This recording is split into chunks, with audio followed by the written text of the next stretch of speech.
Hi friends எல்லாருக்கும் வணக்கம். Welcome back to the channel. இன்னைக்கு என்ன வீடியோ பார்க்க போறோம் அப்படின்னா, நெறைய நான் வந்து லாஸ்ட்டா இந்த டெட் ப்ரிப்பரேஷன் வீடியோன்னு சொல்லிட்டு ஒரு வீடியோ போட்டேன். அந்த வீடியோ வந்து பார்த்தீங்கன்னா, நெறைய பேர் கமெண்ட் பண்ணியிருந்த விஷயம் என்ன அப்படின்னு பார்த்தீங்கன்னா, அ நானும் பிஎஸ்சி, பிஎட் தான். அ நான் வந்து மேத்ஸ் மேஜர், நான் சயின்ஸ் மேஜர். நானும் உங்க கூட சேர்ந்து படிக்கலாமா? நான் உங்க கூட ஜாயின் பண்ணிக்கலாமா? நானும் உங்க கூட சேர்ந்து படிக்கிறேன். லாஸ்ட் டைம் வந்து நான் எழுதினேன். ஆனா ஃபெயில் ஆயிட்டேன். என்னால கிளியர் பண்ண முடியல. இந்த டைம் என்னால பண்ண முடியுமா? அப்படின்னு சொல்லி நெறைய பேர் கேட்டிருந்தீங்க. கேட்ட எல்லாத்துக்கும் அதோட வீடியோ பார்க்குற உங்க எல்லாத்துக்கும் நான் சொல்றேன். இந்த வீடியோ வந்து கண்டிப்பா உங்களுக்கு ரொம்பவே யூஸ்ஃபுல்லா இருக்கும். இந்த கேள்விகள் கேட்டவங்களுக்கு முக்கியமா ரொம்ப ரொம்ப ரொம்ப யூஸ்ஃபுல்லா இருக்கும். என் கூட சேர்ந்து படிக்கலாமா? அப்படின்னு நீங்க கேட்டப்ப எனக்கு தோணுச்சு. நம்ம ஃபாலோ பண்ற இந்த ஸ்டடி பிளானே வந்து காட்டுவோம். அவங்களுக்கு ஓகே அப்டின்னா பார்க்கலாம். அவங்க ஃபாலோ பண்ணட்டும் அப்டிங்கிற மாரி எனக்கு தோணுச்சு. ஸோ இன்னைக்கு இந்த வீடியோல அ நான் என்ன விஷயங்கள்லாம் நான் வந்து ஸ்டடி பிளான் என்னோட ஸ்டடி பிளான் வீடியோ எப்டி இருக்கு? நான் என்ன கம்ப்ளீட் பண்ணிட்டு வரேன் அப்டிங்கிறத ஒரு ரஃப்பா போட்டு வச்சிருந்தேன். இப்போ உங்களுக்கு வீடியோல காட்டணும் அப்டிங்கிறதுக்காகவே புதுசா ஃப்ரெஷ்ஷா ஒண்ணு வந்து போட்டு கொண்டு வந்தேன். ஸோ, இன்னைக்கு இந்த வீடியோல என்னோட ஸ்டடி பிளான் வீடியோ உங்களுக்கு நான் காட்டுறேன். நான் எப்படி ஸ்டடி பிளான் வீடியோ போட்டிருக்கேன் அப்படின்னு சொல்லிட்டு, சாரி ஸ்டடி பிளான் வந்து நான் எப்படி போட்டிருக்கேன் அப்படின்னு சொல்லிட்டு, அ அதோடு வந்து ஸ்டடி பிளான் போடுறதுக்கு முன்னாடி, நம்ம என்னென்ன விஷயங்கள்லாம் நம்ம அப்சர்வ் பண்ணி, அது நம்ம மைண்ட்ல வச்சு நம்ம பண்ணணும் அப்படிங்கிறது எல்லாத்தையும், இன்னைக்கு நான் உங்ககிட்ட ஷேர் பண்ணிக்க போறேன். ஓகேங்களா? வீடியோக்குள்ள போறதுக்கு முன்னாடி, நீங்க இன்னும் நம்ம சேனல சப்ஸ்கிரைப் பண்ணலனா மறக்காம சப்ஸ்கிரைப் பண்ணிக்கோங்க. நீங்க சப்ஸ்கிரைபே பண்ணாட்டி கூட, இந்த ஸ்டடி பிளான் வீடியோ உங்களுக்கு யூஸ்ஃபுல்லா இருந்துச்சு அப்டின்னா, மறக்காம ஒரு லைக் போட்டுருங்க. ஃபர்ஸ்ட் வந்து இந்த ஸ்டடி பிளான் வீடியோ நம்ம எதுக்காக போடுறோம் அப்டின்னு பார்த்தீங்கன்னா, ஒரு 5 ரீசன்ஸ் இருக்கு. இந்த 5 நாள் இந்த ஸ்டடி பிளான்னால நமக்கு வந்து இந்த 5 யூசஸ் ரொம்பவே எப்படி சொல்ல ஒரு கிஃப்டட் மாரி. நம்ம ஸ்டடி பிளான்னு போட்டுட்டோம்னா, இது இதெல்லாம் நமக்கு கவர் ஆயிரும். இது இதெல்லாம் ஆட்டோமேட்டிக்கா சேஞ்ச் ஆயிரும் அப்படிங்கிறதுக்காக தான். அது என்னென்ன விஷயம் அப்படின்னா, ஃபர்ஸ்ட் விஷயம் வந்து டைம் மேனேஜ்மென்ட். ஏன்னா, நம்ம ஒரு பிளான் வீடியோ ஒரு ஸ்டடி பிளான் ரெடி பண்ணோம் மட்டும் தான், இந்த பர்ட்டிகுலர் டைம்க்குள்ள இப்ப நம்ம ஒரு எக்ஸாம்பிள் உங்களுக்கு எக்ஸாம்க்கு ஒரு 5 மந்த் இருக்கு அப்படின்னா, ஒரு 4 மந்த்ல கிளியர் பண்ற மாரி ஒரு ஸ்டடி பிளான் போட்டோம்னா, அந்த டைமுக்குள்ள நம்ம கவர் பண்ணி முடிச்சுருவோம். ஓகேங்களா? இதே நம்மகிட்ட அந்த ஸ்டடி பிளான் இல்ல அப்டின்னா, நம்ம என்னென்ன படிச்சிருக்கோம், நமக்கு எவ்வளோ டைம் இருக்கு, நம்ம இந்த குறிப்பிட்ட டைம்க்குள்ள நம்மளால முடிக்க முடியுமா? அப்படிங்கிற மாரி நெறைய எரர்ஸ் வரும். ஸோ எக்ஸாம்க்குள்ள நம்ம படிக்க வேண்டிய போர்ஷன்ஸ் படிக்க முடியாம போகும். ஸோ டைம் மேனேஜ்மென்ட் பண்றதுக்காக இந்த ஸ்டடி பிளான் வந்து உங்களுக்கு ரொம்ப யூஸ்ஃபுல்லா இருக்கும். அடுத்தது வந்து ரொம்பவே ஸ்ட்ரெஸ்ஸ குறைக்குங்க. எதனால அப்டின்னா, நீங்க ஒரு பிளானே இல்லாம நீங்க பாட்டுக்கு வரிசையா படிச்சுட்டே இருக்கீங்கன்னு வச்சுக்கோங்களேன். கிடைக்கிற டைம்லலாம் நீங்க படிச்சுட்டே இருந்தீங்கன்னா, ஆட்டோமேட்டிக்கா இப்போ எக்ஸாம் நெருங்க, நெருங்க, நெருங்க கொஞ்சம் தான் படிச்சிருக்கீங்க. இன்னும் நீங்க இவ்வளோலாம் கவர் பண்ணணும் அப்டிங்கிறப்ப உங்களுக்கே பயமாயிரும். ஐயோ! இன்னும் டைம் கம்மியா தான் இருக்கு. நம்ம இன்னும் இவ்ளோ படிக்கிறத வச்சிருக்கோம். நம்ம இன்னும் கவர் பண்ணல. நம்ம எப்படி எக்ஸாம் எழுதுவோம்? இதுலலாம் வந்துச்சுன்னா என்ன பண்ணுவோம்? அப்படின்னு சொல்லி அந்த ஸ்ட்ரெஸ்ஸுலயே நமக்கு படிச்ச விஷயங்களும் மறந்து போயிரும். ஸோ ஒரு பர்ட்டிகுலரா ஒரு ஸ்டடி பிளான் வச்சு, இன்னைக்கு இந்த ஷெட்யூல்னா இத நம்ம முடிச்சிரணும் அப்படின்னு சொல்லிட்டு, நம்ம பிளான் பண்ணி போய்க்கிட்டே இருந்தோம்னா, அன்னன்னைக்கு நம்ம கவர் பண்ணிக்கிட்டே வரனால, நமக்கு தேவையில்லாத ஸ்ட்ரெஸ் எல்லாமே போயிரும். அடுத்து நம்மளுடைய ஃபோக்கஸ வந்து இம்ப்ரூவ் பண்ணும். நீங்க ஒரு பிளான் ரெடி பண்ணிட்டு, இன்னைக்கான ஷெட்யூல் இது. இன்னைக்கு நான் இத படிச்சிரணும் அப்படின்னு நீங்க ஒரு பிளான் வச்சிருக்கீங்க அப்படின்னா, நீங்க அத பார்த்து அந்த பிளானுக்காக உட்காரும்போது, ஆட்டோமேட்டிக்கா உங்க மைண்ட்ல அது ரெஜிஸ்டர் ஆயி, உங்க மைண்ட் இன்னைக்கு நம்ம இத முடிச்சிரணும். இப்ப இந்த பேஜ் நம்ம படிக்கணும். இந்த பேஜ இன்னைக்கு நம்ம முடிச்சிரும். இந்த புக்ல இப்ப ஃபர்ஸ்ட் டேர்ம் நம்ம முடிக்கணும் அப்படின்னு சொல்லி நீங்க ஃபிக்ஸ் பண்ணிட்டு உட்காந்துட்டீங்கனாலே, ஆட்டோமேட்டிக்கா உங்க ஃபோக்கஸ் ஃபுல்லாவே அந்த டாஸ்க்க கம்ப்ளீட் பண்ற விஷயத்துல தான் இருக்கும். இது எல்லாமே வந்து ஸ்டடி பிளான்ல நமக்கு கிடைக்கிற யூசஸ். ஓகேங்களா? அடுத்தது இந்த ஸ்டடி பிளான நம்ம எப்படி ஃபாலோ பண்ணலாம் அப்படின்னா, ஃபர்ஸ்ட் ஒன் கன்சிஸ்டன்சி கம்பல்சரி இருக்கணுங்க. நீங்க இப்போ ஒரு நாள் படிக்கல அப்படின்னா, அந்த படிக்காத விஷயங்கள அடுத்த நாள் நீங்க எப்படி சேர்த்து படிக்கலாம் அப்படிங்கிறதையும் நீங்க பிளான் பண்ணி படிக்கிற அளவுக்கு ஒரு கன்சிஸ்டன்சியான ஒரு மைண்ட் உங்களுக்கு இருக்கணும். தொடர்ந்து படிச்சுக்கிட்டே இருங்க. கேப் விட்றாதீங்க. ஈவன் சண்டே வந்தாலும் விடாதீங்க. பர்த்டேவா இருக்கட்டும், கெஸ்ட்டு வீட்டுக்கு வந்திருந்தாலும் இருக்கட்டும், அன்னன்னைக்குன்னு புக்க புரட்டி ஒரு விஷயத்த நீங்க பார்த்துக்கோங்க. ஒரு நாள் தூங்க போறதுக்கு முன்னாடி மினிமம் ஒரு 2 பேஜ், ஒரு 3 பேஜாவது நீங்க வாசிச்சாவது வச்சிருக்கணும். அந்த மாரி ஒரு விஷயங்கள நீங்க அத ரெகுலரா நீங்க அப்படியே ஒரு எப்படி சொல்றது? ஒரு எய்ம் மாரி வச்சுக்கோங்க. இன்னைக்கு நான் இந்த இத முடிக்கணும்னா, இத முடிக்கணும். ஒரு வேள உங்களால அத அக்யூரேட்டா படிக்க முடியல அப்படின்னா கூட, ஜஸ்ட் இன்னைக்கான போர்ஷன ஒரு லைன் கூட விடாம நீங்க ஃபுல்லா ரீட் பண்ணிட்டு படுத்துருங்க. அந்த கன்சிஸ்டன்சி உங்களுக்கு தொடர்ந்து வந்துருச்சுனாலே, ஆட்டோமேட்டிக்கா உங்களுக்கு படிக்கணுங்கிற ஆர்வம் வந்துரும். ப்ளஸ் இன்னொன்னு ரிவிஷன் கம்பல்சரி பண்ணணுங்க. நம்ம வரிசையா ஸ்டடி பிளான் போட்டுட்டோம். இந்த ஷெட்யூல நம்ம முடிக்கணும் அப்படிங்கிறதுக்காக, வரிசையா நம்ம முடிச்சுட்டு அடுத்துன்னு போறத காட்டிலும், படிச்ச விஷயங்கள அ திருப்பி நம்ம ரிவிஷன் பண்ணிக்கிட்டே இருக்கணும். இப்போ மொத நாள் ஒரு விஷயம் படிச்சிருக்கீங்கன்னா, அந்த விஷயத்த 3வது நாள் நீங்க மறுபடியும் ஓப்பன் பண்ணி பாருங்க. அதுக்கப்புறம் மறுபடியும் ஒரு 6வது நாள், அப்புறம் மறுபடியும் ஒரு 9வது நாள்.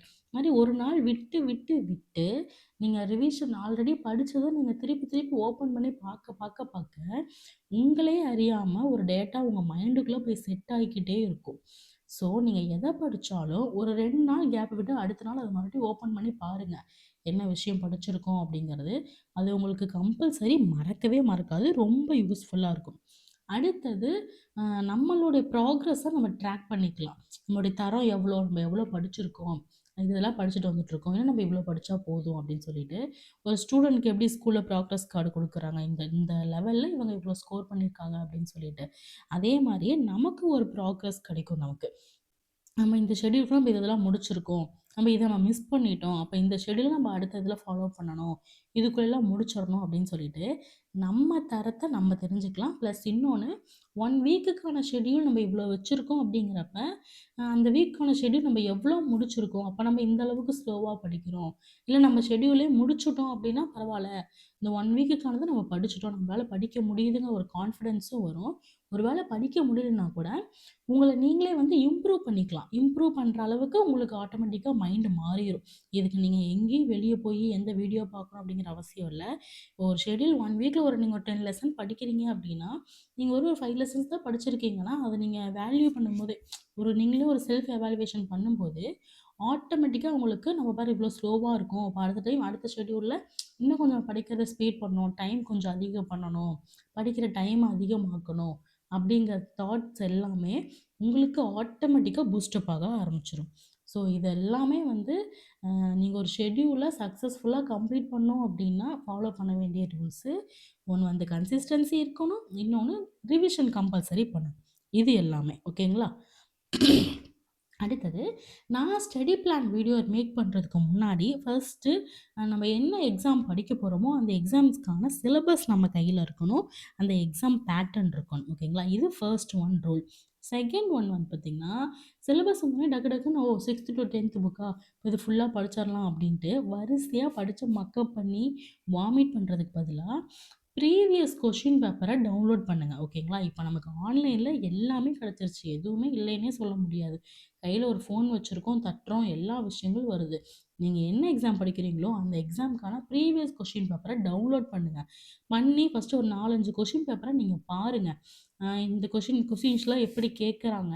என்னென்ன சப்ஜெக்ட்ல கேட்டிருக்காங்க? என்ன ரிலேட்டடா கேட்கறாங்க? கொஸ்டின எப்படி ட்விஸ்ட் பண்ணி கேட்கறாங்க? அப்படிங்கிற எல்லாத்தையுமே நீங்க ஓரளவுக்கு ஒரு அண்டர்ஸ்டாண்ட் பண்ணிட்டீங்கனாலே, ஆட்டோமேட்டிக்கா உங்களுக்கு நீங்க புக் ஓப்பன் பண்ணி படிக்கிறப்ப, இந்த இந்த விஷயங்கள்லாம் அங்க கேட்டிருந்தாங்க.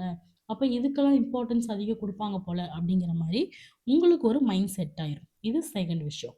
3 விஷயம் வந்து நீங்க இப்ப எக்ஸாம்க்கு இப்ப டெட்டுக்கு நம்ம ப்ரிப்பேர் பண்ணிட்டுருக்கோம்ல, இப்ப நீங்க டெட்டுக்கு படிக்கணும் அப்டின்னா, ஸ்கூல் புக்க தவிர பெரிய மெட்டீரியலோ, இல்ல ஒரு சிறந்த புக்கோ எதுவுமே கிடையாது. ஏன்னா, அந்த டீச்சர் எலிஜிபிலிட்டி டெஸ்ட்ல அதாவது டெட்ல பொறுத்தவரைக்கும் 6த்லேருந்து 10த் வரைக்கும் இருக்க ஸ்கூல் புக் மட்டும் தான் கேட்பாங்க. Most of the 70% of questions எங்கருந்து வரும்னு பார்த்தீங்கன்னா, அ 9த், 10த் இதிலருந்து தான் அதிகப்படியான கேள்விகள் வரும். ஸோ, நம்ம இப்ப 9த், 10த் அதிகம் வருதுன்னா 9த், 10த் புக்க மேக்ஸிமம் வாங்க பாருங்க.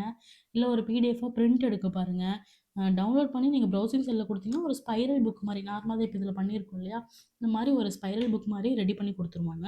ஸோ 9த், 10த் புக்க மட்டுமாவது கொஞ்சம் ஏதாவது டவுன்லோட் பண்ணி பிரிண்ட் எடுத்து வச்சுக்க முடியுமா? அப்டின்னா ட்ரை பண்ணி பாருங்க. அடுத்த விஷயம் பார்த்தீங்கன்னா நீங்க படிக்கிறவங்க ஃபுல் டே நீங்க உட்காந்து படிப்பீங்க அப்படின்னா, கண்டிப்பா ஃபுல் டே படிக்கிறவங்களா இருந்தாங்கன்னா, இப்ப காலைல 6 மணிக்கு உட்காந்தோம்னா, சாயந்தரம் 6 மணிக்கு தான் எந்திரிப்பாங்க அப்படிங்கிற மாரிலாம் இருக்கவே முடியாது. ஏன்னா நெறைய டிஸ்ட்ராக்ஷன் இருக்கும். நமக்கு டயர்டு இருக்கும், தூக்கம் வரும். இந்த மாரி நெறைய விஷயம் இருக்கும். நீங்க நல்லா நோட் பண்ணிக்க வேண்டியது, நீங்க ஃபுல் டே படிக்கிறீங்க அப்படின்னா, கம்பல்சரி 4லருந்து 6 மணி நேரம் படிக்கணும். ஓகேங்களா? 4லருந்து 6 மணி நேரத்துக்குள்ள படிங்க. இல்ல நீங்க வொர்க்குக்கு போற பீப்பிள், இல்ல நீங்க காலேஜ் போயிட்டுருக்கீங்க. ஈவினிங் வந்து தான் உங்களால படிக்க முடியும். இல்ல ஒரு ஹவுஸ் ஒய்ஃபா இருக்கீங்க. அ பகல்ல குழந்தைலாம் இருக்கு என்னால முடியாது. அவங்க தூங்குறப்ப தான் என்னால படிக்க முடியும் அப்படின்னு எப்படி இருந்தாலும், ஃபுல் டே படிக்கிறவங்க 4 டூ 6 மணி நேரம் படிங்க. ஃபுல் டே படிக்க முடியாதவங்க யாரா இருந்தாலும், அட்லீஸ்ட் 2 டூ ஒரு 3 மணி நேரமாவது படிங்க. அது நீங்க எந்த டைம் 2 டூ 3 மணி நேரம் உங்களுக்கு கிடைக்குங்கிறத, நீங்க தான் வந்து அத வந்து உங்களுக்கு தகுந்த மாரி நீங்க அட்ஜஸ்ட்மென்ட் பண்ணி, ஒரு டைம் மேனேஜ்மென்ட் பண்ணிக்கணும். ஓகேங்களா? அடுத்ததா பார்த்தீங்கன்னா, இப்ப நீங்க ஒரு எக்ஸாம் படிக்க ஆரம்பிச்சிட்டீங்கன்னா, நான் ஃபர்ஸ்ட்டே சொல்லிட்டேன் இல்லையா? ப்ரீவியஸ் கொஸ்டின் பேப்பர வந்து கம்பல்சரி வச்சிருக்கணும் அப்டின்ட்டு, அந்த ப்ரீவியஸ் கொஸ்டின் பேப்பர ரெடி பண்ணி வச்சுக்கோங்க. ம். அடுத்தது வந்து பார்த்தீங்கன்னா, அ இப்போ ஓரளவுக்கு சொல்லிட்டேன் என்னென்ன இது பண்ணணும்னு சொல்லிட்டு, அ ஸ்டடி பிளான் வீடியோல நமக்கு எதுக்கெல்லாம் நம்ம இம்பார்ட்டன்ஸ் குடுக்கணும் அப்டின்னா, அ மெயின் வந்து பார்த்தீங்கன்னா, டெட்ட பொறுத்தவரைக்கும் தமிழ், இங்கிலீஷ் இது 2மே காமன். ஓகேங்களா? அதுக்கப்புறம் சயன்ஸ் குரூப் எடுத்தவங்களா இருந்தா மேத்ஸ், சயன்ஸ் எழுதுவாங்க. ஆர்ட்ஸ் குரூப் எடுத்தவங்களா இருந்தா சோஷியல் சயன்ஸ் எழுதுவாங்க. இது 2 வந்து சேஞ்ச் ஆகும் இல்லையா? மேக்ஸிமம் பார்த்தீங்கன்னா, தமிழ், இங்கிலீஷ் எல்லாருமே படிப்பாங்க. யாருக்கும் குறை சொல்லவே முடியாது. அடுத்து அவங்களோட மேஜரும் கம்பல்சரி படிச்சுருவாங்க. அது மேத்ஸ், சயன்ஸ் படிக்கிறவங்களா இருந்தாலும் ஸ்கோர் பண்ணிருவாங்க. இந்த சோஷியல் சயன்ஸ் படிக்கிறவங்க வந்து ஸ்கோர் பண்ணிருவாங்க. அப்ப எல்லாமே ஸ்கோர் பண்ணுவாங்கன்னா, எல்லாரும் வேலைக்கு போயிருக்கலாம்ல அப்படின்னு சொல்லி யோசிக்காதீங்க. இது இல்லாம சைக்காலஜின்னு ஒரு பேப்பர் இருக்கு இல்லையா? இந்த சைக்காலஜில யாரு நல்லா ஸ்கோர் பண்றாங்களோ, அவங்களால தான் டெட் எக்ஸாம கிளியர் பண்ண முடியும். நீங்க நல்லா வேணா கேட்டு பாருங்க. உங்களுக்கு தெரிஞ்சவங்க யாராவது டெட் எழுதி, இதுவரைக்கும் நான் கிளியர் பண்ணல அப்படின்னா, அவங்க சைக்காலஜி ஃபுல்லா படிச்சு நல்ல மார்க் எடுத்தாங்களா அப்படின்னு சொல்லி கேட்டு பாருங்க. கண்டிப்பா இதுக்கான பதில் கொஸ்டின் மார்க்கா தான் இருக்கும். ஏன்னா, மத்த 4 சப்ஜெக்ட்டுமே வந்து எல்லாராலுமே படிக்க முடியும். சைக்காலஜி அப்படி இல்ல. புரிஞ்சுக்கிறதுக்கு கொஞ்சம் லேட் ஆகும். நெறைய தியரீஸ்லாம் வரும். இந்த மாரி நெறைய விஷயங்கள் இருக்கனால, சைக்காலஜிய வந்து ஒமிட் பண்ணிருவாங்க. ஸோ, நம்ம அந்த மாரி பண்ணவே கூடாது. எந்தெந்த சப்ஜெக்ட்லாம் வெயிட்டேஜ் அதிகம், எதெல்லாம் முக்கியம், எந்தெந்த சப்ஜெக்ட்ல எவ்வளோ மார்க் எடுக்கணும் அப்படிங்கிறத, நீங்க ஃபர்ஸ்ட்டே ஃபிக்ஸ் பண்ணிட்டு, உங்க ஷெட்யூல்ல உங்களுக்கு எது கஷ்டம், எது அதிகமா இருக்குன்னு தோணுதோ, அதெல்லாம் வந்து கொஞ்சம் டைம் அதிகம் எடுத்து படிக்கிற மாரி வச்சுக்கோங்க. இப்போ ஒரு 100% நீங்க படிக்கிறீங்க அப்படின்னா, ஒரு 60% கஷ்டமான சப்ஜெக்ட் குடுங்க. மீதி 20% வந்து லாங்குவேஜ் குடுங்க. மீதி 20 உங்க மேஜருக்கு குடுங்க. ஏன்னா நம்ம மேஜருங்கிறது மேக்ஸிமம் 11த், 12த் காலேஜ் 3 வருஷம். இதுலலாம் ஃபுல்லா நம்ம படிச்சிருப்போம். ஸோ, நமக்கு அது கண்டிப்பா ஈஸியா தான் இருக்கும். அதனால அதுக்கு ஒரு 20% அப்புறம் லாங்குவேஜுக்கு ஒரு 20% நீங்க ஸ்பெண்ட் பண்ணாலே போதும். மீதி 60%மே வந்து பார்த்தீங்கன்னா, அ சைக்காலஜிக்கு குடுங்க. அதுதான் ஒரு பெஸ்ட்டு. மார்க்கும் ஈஸியா ஸ்கோர் பண்ண முடியும். அடுத்த விஷயம் வந்து பார்த்தீங்கன்னா, தயவு செஞ்சு சண்டேவ குவிட் பண்ணாதீங்க, ஆஃப் பண்ணாதீங்க. சண்டேனாலும் புக்க கையில எடுத்து வச்சுட்டு ரீட் பண்ணுங்க தொடர்ந்து. சண்டே ஆயிருச்சு இன்னைக்கு நான்வெஜ் எடுத்து நல்லா ஒரு கறிய எடுத்து சமைச்சு சாப்பிட்டோமா, ஒரு பெரிய தூக்கத்த போட்டோமா அப்படிங்கிற மாரி இருந்துறவே இருந்துறாதீங்க. இந்த ரெஸ்ட்டு எல்லாமே வந்து நம்ம ஒரு வேலைக்குள்ள போயிட்டு நம்ம ரெஸ்ட் எடுத்துக்கலாம். ஓகேங்களா? ஸோ, இப்ப இந்த வேலைக்குள்ள போறதுக்குள்ள வந்து நம்ம கண்டிப்பா படிச்சு ஆகணும். ஸோ, அதுக்கான முயற்சிகளையும் இறங்கி ஆகணும். ஓகேங்களா? இதுதான் வந்து ஸ்டடி பிளான்ல வந்து நீங்க நோட் பண்ணிக்க வேண்டிய விஷயம். இந்த சஜஷன்லாம் உங்களுக்கு புடிச்சிருக்கும், புரிஞ்சிருக்கும் அப்படின்னு சொல்லி நம்புறேன். அ எல்லாத்தையும் விட ரொம்ப, ரொம்ப, ரொம்ப முக்கியமான விஷயம், எந்த அளவுக்கு படிக்கிறோமோ, அத விட எப்படி சொல்றது? ஒரு டபுள் மடங்குன்னு இல்ல. ஒரு 10 மடங்கு அதிகமாவே நீங்க ரிவிஷன் பண்ணியிருக்கணும். படிச்ச விஷயத்த விடாம நீங்க ரிவிஷன் பண்ணுங்க. எந்தெந்த அளவுக்கு நீங்க எவ்வளோ படிக்கிறீங்க அப்படிங்கிறத விட, எவ்வளோ டைம் நீங்க ரிவிஷன் பண்றீங்க அப்படிங்கிறதுல தான் உங்களோட சக்சஸ் அடங்கியிருக்கு. ஸோ, நீங்க எந்த விஷயம் படிச்சாலும் தயவு செஞ்சு திருப்பி, திருப்பி, திருப்பி ரிவிஷன் பண்ணுங்க. அந்த ரிவிஷன் தான் உங்களுக்கு கை குடுக்கும். ஓகேங்களா? ஸோ, இப்போ வந்து நம்ம என்ன பண்ண போறோம்னா, என்னோட ஸ்டடி பிளான் வீடியோ உங்களுக்கு காட்டப் போறேன். ஸ்டடி பிளானை எப்படி போட்டிருக்கேன் என்னங்கிறத உங்களுக்கு காட்ட போகிறேன். உங்களுக்கு ஓகே பிடிச்சிருக்கு அப்படின்னா நீங்கள் ஃபாலோ பண்ணிக்கோங்க. நான் வந்து இதை தான் ஃபாலோ பண்ணிகிட்ருக்கேன். அதுலேருந்து தான் உங்களுக்கு நான் வீடியோவும் அப்படியே வரிசையாக போட்டுகிட்டே இருக்கேன். ஃபர்ஸ்ட்டு இது வந்து பார்த்திங்கன்னா என்னோடய ஸ்டடி பிளான் பாருங்கள். இந்த இதில் வந்து நான் வந்து ஒரு 7 நாளுக்கு நம்ம ட்ரை பண்ணலாம். எடுத்தோடனே நம்ம 20 டேஸ் 50 டேஸ் 150 டேஸ் அப்படின்னு போனோம்னா கண்டிப்பாக நம்மளால் ஃபாலோ பண்ண முடியுமா முடியாதான்னு தெரியல. அதை நான் செல்ஃப் எவாலுவேட் பண்ணிக்கிறதுக்காக ஃபஸ்ட்டு ஒரு 1 வீக் ஷெட்யூல் மட்டும் நான் மேக் பண்ணியிருக்கேன். 7 டேஸ்க்கான டே போட்டுட்டேன். ஃபஸ்ட்டு டே 1ல் நான் என்னென்ன படிக்கணும் அப்படிங்கிறதும், நான் என்னோட டே 1ல் பார்த்திங்கன்னா நான் வந்து ஒர்க்குக்கு போயிட்டு ஈவினிங் வந்து தான் வீட்டு ஒர்க்கை முடிச்சுட்டு அதுக்கு மேலே படிப்பேன். நானுமே டெய்லி பார்த்திங்கன்னா ஒரு 2 ஹார்ஸ் மட்டும்தான் படிப்பேன். அதுக்கு மேலே படிக்க டைம் கிடைக்காது. ஸோ 2 ஹார்ஸுங்கிறனால நான் ஏதாவது ஒரு சப்ஜெக்ட் மட்டும் கான்சன்ட்ரேட் பண்ணி படித்தேன் அப்படின்னா கண்டிப்பாக என்னால் ஸ்கோர் பண்ண முடியாது. ஸோ அதுக்காக நான் என்ன பண்ணேன்னா அந்த 2 ஹார்ஸில் எல்லா சப்ஜெக்ட்டும் மிக்ஸ் ஆகி படிக்கலாம் அப்படிங்கிறதுக்காக நான் இந்த மிக்ஸ்டு ஷெட்யூல் போட்டிருக்கேன். இதை நான் ஃபாலோ பண்ணிகிட்ருக்கேன். இதோட இமேஜ் உங்களுக்கு நான் ஆட் பண்ணுறேன், நீங்கள் பாருங்கள். இல்லை இப்போ டே 1லேயே பார்த்தீங்கன்னா தமிழ் 6த்தோட தமிழ் புக்கில் ஃபஸ்ட்டு டேர்மு, அப்புறம் இங்கிலீஷோட ஃபஸ்ட்டு டேர்மு, அப்புறம் மேக்ஸோட ஃபஸ்ட்டு டேர்மு. சயின்ஸ் பொறுத்த வரைக்கும் ஒவ்வொரு லெசனாக தான் நான் படிக்கிறேன். ஏன்னா நான் வந்து சயின்ஸ் மேஜர் அப்படிங்கிறனால எனக்கு சயின்ஸ் வந்து நல்லாவே வரும், ரொம்பவே இன்ட்ரெஸ்ட்டாக இருக்கும், பிடிக்கும். ஒரு டைம் நான் ரீட் பண்ணேன் அப்படின்னாலே நான் சயின்ஸை அண்டர்ஸ்டாண்ட் பண்ணிக்குவேன், ஷார்ட்கட்டில் நானே மேக் பண்ணிக்குவேன். அதனால் ஒரு லெசனுக்கு ஒரு நாள் அவ்வளோதான் கொடுத்துருக்கேன். மற்றபடி தமிழ், இங்கிலீஷ், மேக்ஸ்லாம் வந்து பார்த்திங்கன்னா ஃபுல்லாக ஒரு டேர்மாகவே எடுத்திருக்கேன். ஏன்னா தமிழ் ஆல்ரெடி வந்து நான் குரூப் 4க்கு ப்ரிப்பேர் பண்ணனால ஓரளவுக்கு எனக்கு புக் வைஸ் வந்து ஓகே, ஒன்றும் பிரச்சனை இல்லை. அதனால் ஒரு டேர்மே நான் ஈஸியாக எனக்கு இப்போ தமிழ் இப்போ நான் படிக்கிறது எல்லாமே எனக்கு ரிவிஷன் மாதிரி தான். அதனால் ஒரு டேர்ம் நான் அப்படியே போட்டுட்டேன். இங்கிலீஷ் தான் வந்து நான் படிக்கணும். இங்கிலீஷ்லேயுமே பார்த்திங்கன்னா ஃபுல்லாக படிக்கணுங்கிற அவசியம் இல்லை. நம்ம கிராமர் மட்டும் ஃபோக்கஸ் பண்ணி நம்ம பார்த்துக்கிட்டோனாலே போதும் இங்கிலீஷில். ஆனால் மேக்ஸ் அப்படி இல்லை. கம்பல்சரி ஒரு பயிற்சினா அந்த பயிற்சியில் இருக்க எல்லா சம்மும் ட்ரை பண்ணி பார்த்தா மட்டும்தான் மேக்ஸு நம்ம போட முடியும் இல்லையா? அதனால் மேக்ஸுக்கு ஃபுல்லாக ஒரு பயிற்சினா ஒரு டேர்ம்னா ஒரு டேர்ம். ஒரு டேர்முங்கிறது பார்த்திங்கன்னா நான் எப்படி எடுத்திருக்கேன் அப்படின்னா, இப்போ ஒரு டாபிக் எண்ணியல் அப்படின்னு எடுத்துக்கிட்டா அந்த எண்ணியலில் ஒரு 5 பயிற்சி இது மாதிரி இருக்கும். அந்த 5 பயிற்சியும் எனக்கு ஒரு டேர்ம் அப்படிங்கிற மாதிரி நான் எடுத்துக்கிட்டேன். இப்போ மேக்ஸ் ஒரு டேர்ம்னா ஒரு டேர்ம் ஃபுல்லாக அது ஒரு 3 யூனிட் 4 யூனிட் 5 யூனிட் நம்ம வரும். 5 யூனிட்டில் ஒரே நாளில் முடிக்கவே முடியாதுங்க. இப்போ ஒரு டேர்ம் புக்கில் ஃபஸ்ட்டு இப்போ 1.1ன்னு பயிற்சி ஆரம்பிக்கும் இல்லையா? அந்த ஃபஸ்ட் யூனிட். அடுத்து செகண்ட் 2.1ன்னு ஆரம்பிக்குது. அந்த மாதிரி அதை தான் இந்த லிஸ்ட்டில் நான் கொண்டு வந்திருக்கேன் புக்ஸில். அதுக்கப்புறம் சயின்ஸ் ஃபுல்லாக ஒவ்வொரு லெசனும் ஒவ்வொரு நாளைக்கு. என் தமிழ் பொறுத்த வரைக்கும் ஒவ்வொரு டேர்ம் ஒவ்வொரு நாளைக்கு ஃபஸ்ட்டு 6 நாளுமே நான் படிப்பேன். 7வது நாள் வந்து ஃபுல்லாக ரிவிஷன் பண்ணுவேன். ரிவிஷன் பண்ணிவிட்டு எனக்குள்ளே நானே ஏதாவது ஒரு எக்ஸாம் கொஷின் பேப்பர் டவுன்லோட் பண்ணி நான் டெஸ்ட் எழுதி பார்த்துக்குவேன். இதுதான் நான் ஃபாலோ பண்ணுற ஸ்டடி பிளான் வீடியோ.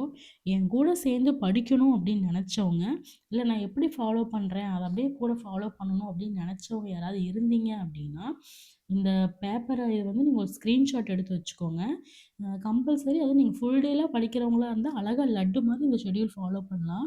அன்னன்னைக்கு முடிக்கிறீங்கன்னா கம்ப்ளீட்னு போட்டுக்கோங்க. பென்சில் ஒரு ஸ்ட்ரைக் அவுட் போட்டுக்கோங்க. இல்லாட்டி ஏதாவது ஒரு கலர் பண்ணிக்கோங்க. இந்த மாதிரி விஷயங்கள்லாம் பண்ணினா உங்களுக்கு நல்லா நீங்கள் அழகாக மெயின்டைன் பண்ண உங்களுக்கே கொஞ்சம் சந்தோஷமாயிரும். நம்ம பரவாயில்ல இந்த அளவுக்கு இந்த வாரம் பாருங்கள் 1 வீக்லேயே நம்ம இத்தனை புக்கு முடிச்சிட்டோம் அப்படிங்கிற ஒரு கான்ஃபிடென்ட் வந்துடும். ஸோ இதை நான் ஃபாலோ பண்ணிகிட்ருக்கேன். நீங்களும் ஃபாலோ பண்ணுங்கள், உங்களுக்கு ரொம்ப யூஸ்ஃபுல்லாக இருக்கும். இந்த வீடியோ ஸ்டடி பிளானை உங்களுக்கு தெரியப்படுத்துறதுக்காக தான் இந்த வீடியோ. உங்களுக்கு வேறு ஏதாவது டவுட் இருக்குது, இல்லை இதை தவிர வேறு விஷயங்கள் ஏதாவது கேட்கணும் அப்படின்னா கமெண்ட் பண்ணுங்கள். என்னால் முடிஞ்ச அளவுக்கு நான் ஆன்சர்ஸ் கொடுக்குறேன். அடுத்து நெக்ஸ்ட்டு வீடியோவில் பார்த்தீங்கன்னா கொஞ்சம் நிறைய ஷார்ட்கட் வீடியோலாம் வரும். அடுத்தடுத்து ஒவ்வொரு வார்த்தைகள் நம்ம எப்படி ஞாபகம் வச்சுக்கணும் அப்படிங்கிறதுக்கான ஷார்ட்கட் எல்லாமே நம்ம கொடுக்க போகிறேன். ஸோ அதுக்கு நீங்கள் மறக்காமல் சப்ஸ்கிரைப் பண்ணி வச்சுக்கோங்க. அப்போ தான் எல்லா வீடியோ வரும். கூடிய சீக்கிரத்தில் நம்ம லைவ் வரப்போகிறோம். லைவில் என்னென்ன டவுட்டு டெட்டு சம்மந்தமான டவுட்டாக இருக்கலாம், சப்ஜெக்ட் சம்மந்தமான டவுட்டாக இருக்கலாம், எனக்கு என்னென்ன விஷயங்கள்லாம் தெரியுமோ முடிஞ்ச அளவுக்கு நான் கண்டிப்பாக லைவில் உங்களுக்கு ரிப்ளை பண்ணுறேன். ஸோ நம்ம அடுத்த வீடியோவில் மறுபடியும் உங்களை மீட் பண்ணுறேன். வீடியோ பிடிச்சிருந்துச்சுன்னா மறக்காமல் லைக் பண்ணிக்கோங்க. தேங்க்யூ, பாய்.